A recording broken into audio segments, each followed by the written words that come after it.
Rachel, why do we give people the banded row? We give the people the banded row because our environment sets us up to fail. Every single day with all these modern technologies, it all takes us completely forward. So our body gets into this position, and it's like muscle memory. If we're in this position for long periods of time, it will essentially stay like that. So then when we go to do our everyday movements, we're doing it from this position versus finding the stable position our body was meant to be in.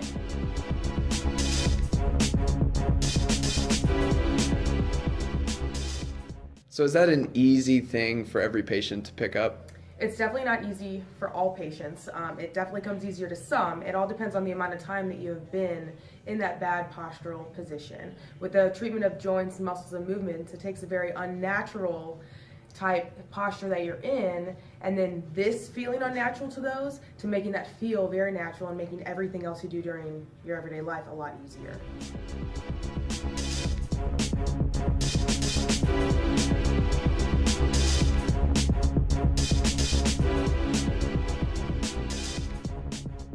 Jared, the banded row is really important for all patients that walk in here, but how important is it for athletes?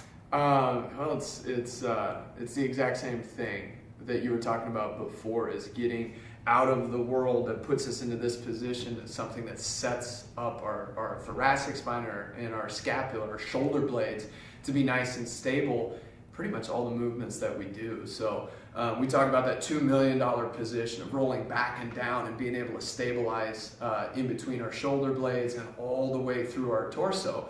When you think about athletic performance, if you think about just weight training or anything like that, that happens in pretty much every position that we go into. So setting that baseline position of the banded row is absolutely critical, so we can transition that into so many of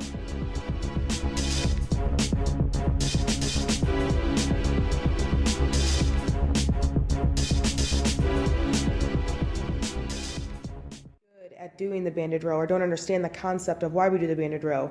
Does that catch up to you eventually as an athlete? Absolutely. We kind of have that saying, or some other real good doctors have put it together in saying that compensations work until they don't.